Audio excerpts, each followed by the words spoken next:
wali ofunyeko ekirowoozo ky'okubuusabuusa Katonda oba n'ekirowoozo eky'okuva mu Bukristaayo oba obulokole otandika okukkiririza mu kintu ekirala oba olina gw'omanyi yava mu bulokole kati akkiririza mu kintu kirala batera okuwa ensonga nnyingi naye leero nkuleetedde ensonga 5 ze batera okuwa abava mu Bukristaayo naye nga zonna bw'ozitunuulira emu ku emu tekuli nsonga n'emu ekola makulu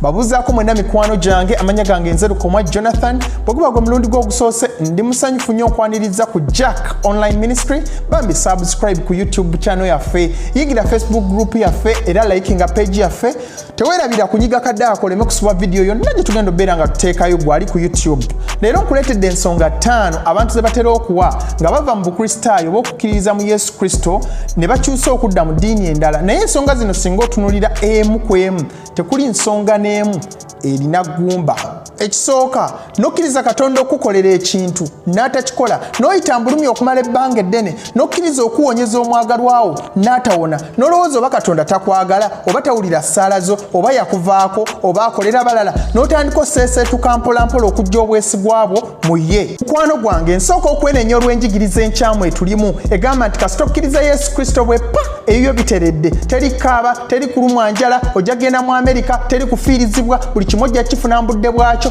ekyo kya bulimba oyo si ye Katonda wa Bayibuli Yobu essula 2 olunyi lw'10 lugamba nti tunaasuubiranga birungi byokka okuva eri Mukama ekitegeeza n'ebibi bijja Yobu essula 5 olunyi lw'7 omuntu azaalibwa kulaba buyinike oba nnaku oba troubles oba mitawaana ne Yesu Kristo mu ndagaano empya Yokaana essula 16 olunyi lw'33 agamba nti mu nsi mujjudde ennaku naye mugume kubanga mpangudde yali agumya baani abo abamukkiriza kale gwe okulowooza nti n'ekintu bw'onookyeragulako proclaim it kirangiriro olyoka okifune ekyo kya bulimba oba okusiiba ennyo okusaba ennyo kituufu tulina okusaba Katonda atwe bye twetaaga naye mu kwagala kwe so si kwagala kwe bw'abanga takikoze manya nti si kwagala kwe n'ekyokubiri bw'osinkana ekibuuzo ekitalina ansa naddala ng'Obukristaayo oba obulokole wakulira mu bukulire oba nga wabugendamu n'otafuna kusomesebwa kumala n'olowooza nti nno obimanyi nnyo kati bw'osinkana omuntu n'akubuuza ekibuuzo ekikusoomooza ne kikuleetera okubuusabuusa okukkiriza kwo oba okisanze ku online n'olyoka osinziira okwokola okusalawo nga teweekenneenyezza naye labayo Yeremiya essula eya 29 olunyi lw'13 era mulinoonya ne mundaba bwe mulinneekenneenya n'omutima gwammwe gwonna kati nange njagala okusoomooza muganda wange ebibuuzo ebyo byakuleetera okukyusa okukkiriza wasooka n'obinoonyaako n'omutima gwo gwonna nga muggufu nga teweekubidde n'obulwa ansa ebibuuzo byonna ebisinga okubeera ebizibu ku nsi byonna bibeera ne ansa bwe twalinga tukyasoma wabeerangawo ennamba enzibu nga gwe tosobola gikalikyulating oba gisaza n'ogifuna naye bw'obeera nga tofunye ansa yaayo tegikifuula kubeera nfu ansa eba gyeri naye gwalemeddwa ogifuna kati ebyo ebibuuzo bibeera ne ansa naye gwateekenneenya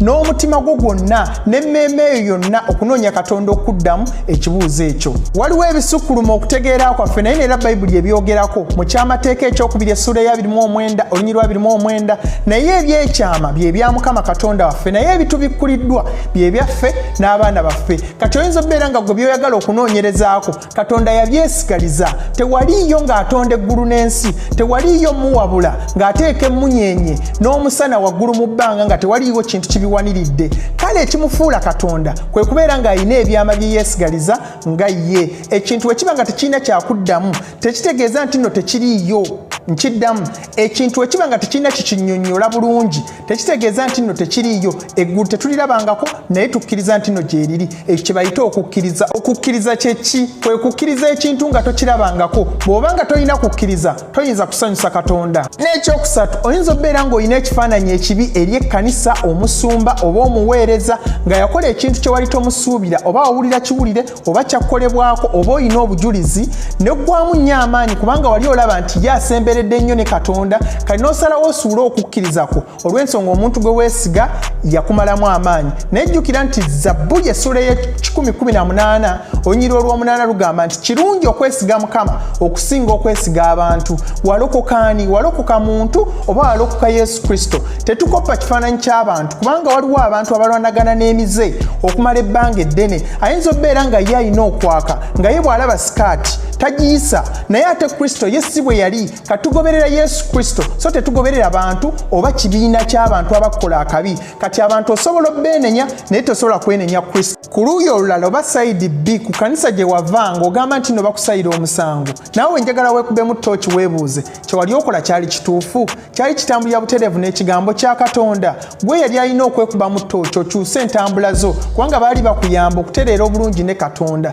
baali tebasobola kitunuulira butunuulizi bwe bati bakireke beefuula abatakiraba oba bakube mu ngalo n'abalala basobole okukoppa bakole ekintu kye kimu baali bayamba ggwe n'ekyokuna abamu balowooza nti nno baazuula amazima okusinziira ku feeling nga kyakkiririzaamu n'eyo gy'alaze nayo kye bakkiririzaamu si bwe batyo bazuula amazima wabula oleeta ebintu eby'enjawulo n'obiteeka ku minzaani n'ozuula ebirumira ebiri mwonna n'olyoka olondako kimu nga bwe wateeka Christianity oba obulokole ku minzaani n'ozuula ebirumira ebirimu n'eyo gye walaga wasooka n'oteeka ku minzaani n'olaba ebirumira ebirimu n'olyoka obiwewa ate nno buli nzikiriza buli yonna gy'omanyi eri mu nsi eyina ebirumira eby'amaanyi ennyo n'okusinga Christianity njagala okusoomooza twala enzikiriza eyo gy'ogenze ogiteeke ku minzaani bulungi ogisime wansi olyoke ozuule ebirumira byayo nkukakasa nti nno ojjasangayo ebibuuzo bingi nnyo ebitalina byakuddamu ate okusinga byewalaba eno mu bukristaayo n'ekyokutaano era ekisembayo abamu balokoka lwa feeling ate ne batafuna mukisa kusomesebwa lwaki omuntu alina okulokoka ng'alokoka olw'ensonga Katonda yamukolera ebyamagero oba Katonda amusanyusizza oba alaba abantu abalala babeera bulungi singa babeera balokose oba olw'omwami we oba olw'endongo n'ebintu ebiringa ng'ebyo naye omuntu alokoka alina kukkiriza Yesu Kristo ng'omulokozi we ajja omutwala mu ggulu era amunaazaako ebibi bye kaakati gwe bw'obanga walokoka lwa feeling omuyaga bwe gujja gukuyuuguumya ne gukutwala yonna gye guba gututte Matayo essula 13:2-21 lugamba bwe luti naye oyo asigibwa awali enjazi y'oyo awulira ekigambo amangu ago nakkiriza n'essanyu naye talina mmizi munda mu ye talina mirandira